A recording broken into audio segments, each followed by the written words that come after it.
Shalom, salam berkat dari kami untuk pendengar sekalian. Saat ini pendengar akan diberkati dengan program Hari Ini Harinya Tuhan bagian yang ke-8. Sebuah program rohani tentang doktrin Alkitab yang menolong kita untuk semakin tertanam dalam kebenaran firman dan bertumbuh dalam kemuliaan. Bersama hambanya, Pendeta Gilbert Lumwendong, STH. Banyak orang merasa doktrin Alkitab sebagai sesuatu yang membingungkan. Tetapi tahukah saudara bahwa doktrin Alkitab intinya adalah memahami Alkitab dengan benar, dengan pemahaman yang sistematis, sehingga kita terus dapat tertanam di dalam kebenaran firman, sehingga kita terus bertumbuh di dalam kemuliaan Allah. Buka hati saudara sekalian untuk menerima berkat-berkat firman-Nya hari ini.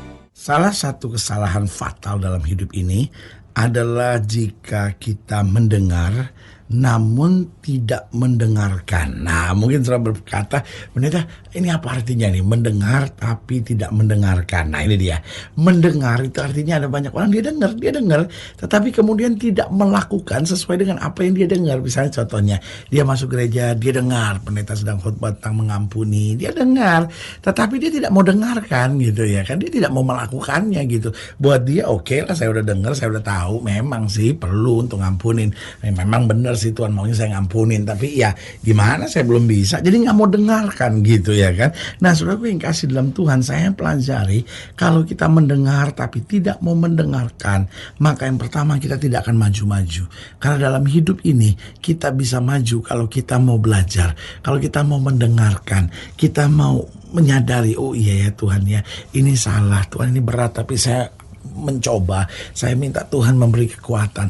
Dan saudaraku yang kasih dalam Tuhan, Alkitab jelas berkata, aku memberi seorang penolong lain yang akan menyertai kamu. Kenapa Tuhan harus beri penolong? Karena Tuhan mengerti firman Tuhan memang tidak mudah. Karena apa? Karena dalam melakukan firman Tuhan kita harus menyalibkan daging, dan bukan hanya itu, kita harus menaklukkan musuh. Jadi karena itu Tuhan memberi penolong. Ada reasonnya kenapa Tuhan memberikan penolong. Karena Tuhan mengerti dalam melakukan firman Tuhan memang tidak mudah. Tetapi persoalannya kita mau nggak? Kalau kita mau dengar, lalu kemudian kita mau mendengarkan, lalu kita mau minta Roh Kudus terlibat dalam kehidupan kita, maka hidup kita akan lebih maju, hidup kita akan lebih bertumbuh, hidup kita akan lebih berkenan di hadapan Tuhan. Yang kedua saya pelajari, jika kita mendengar dan tidak mau mendengarkan, maka kita tidak akan pernah belajar, saudara-saudara. Nah, hidup ini kan baru bisa kita sebut belajar kalau kita mulai mencoba hal-hal yang kita belum tahu. Kita mulai mencoba hal-hal yang belum kita bisa, hal-hal yang menurut kita nggak enak. Itulah pelajaran, saudara-saudara. Kalau kita cuma ngerjain apa yang kita bisa, apa yang kita suka, apa yang kita mau, apa yang enak buat kita, maka itu namanya bukan pelajaran. Itu rutinitas belaka. Dan akhirnya itu yang mendatangkan kebodohan, dan itu juga akan mendatangkan kejenuhan. Saudara bisa bayangin nggak? Kalau saudara nggak sekolah, saudara nggak akan pernah tahu banyak. Hidup saudara cuma begitu-begitu saja. Justru karena saudara belajar, saudara mulai tahu apa yang saudara nggak tahu, saudara mulai bisa apa yang tadinya saudara nggak bisa, saudara mulai mampu mengerjakan hal-hal yang tadinya saudara nggak mampu. Nah, itu yang mendatangkan hal-hal yang baik dalam hidup saudara. Jadi kalau kita mau dengar dan tidak mau mendengarkan, maka kita tidak akan maju. Yang kedua, kita tidak akan belajar. Lalu yang ketiga, kita tidak akan pernah bahagia. Kenapa? Karena hidup kita lama-lama jenuh, hidup kita lama-lama bosan, hidup kita lama-lama ngerasa kok gini-gini aja gitu. Kenapa? Karena kita dengar tapi tidak mau mendengarkan, ya kan?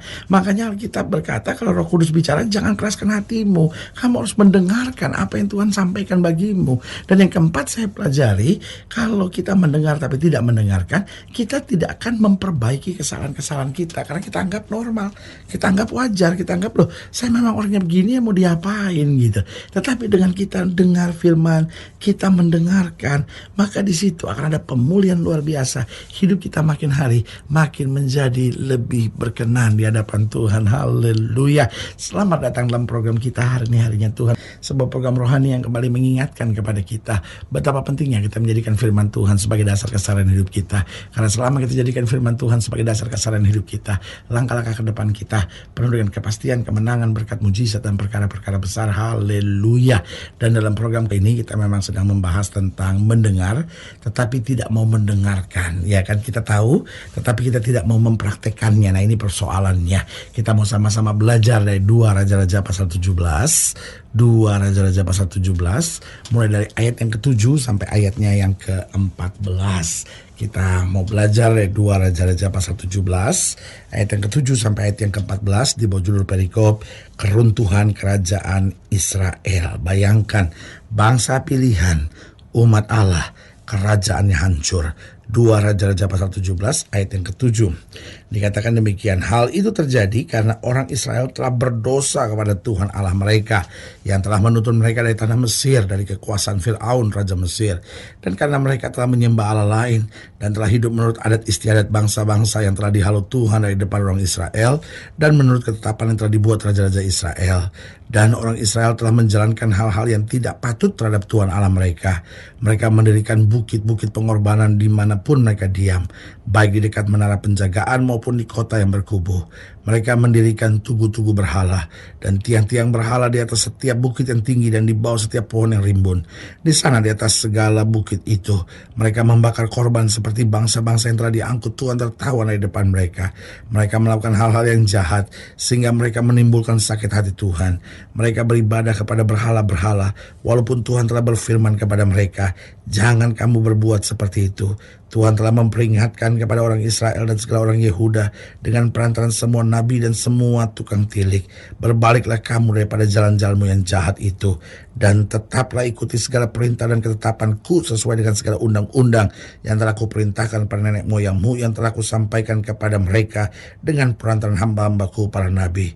Tetapi mereka tidak mau mendengarkan. Lihat, mereka dengar tapi tidak mau mendengarkan. Melainkan mereka menegarkan tekuknya seperti nenek moyangnya yang tidak percaya kepada Tuhan Allah mereka. Lihat, saudaraku yang kekasih dalam Tuhan, mereka dengar tapi mereka tidak mau mendengarkannya. Pertanyaannya, kenapa banyak orang sudah dengar firman tetapi tidak mau mendengarkan, tidak mau melakukannya. Dengar teguran tapi tidak mau mendengarkan. Yang pertama, karena merasa tidak enak. Saudaraku yang kasih dalam Tuhan, banyak orang dalam hidupnya hanya mengerjakan yang enak-enak saja. Saudaraku yang kasih dalam Tuhan, sebagai hamba Allah perlu saya tegaskan, hidup ini yang enak tidak selamanya baik. Yang enak tidak selamanya bisa membuat kita maju.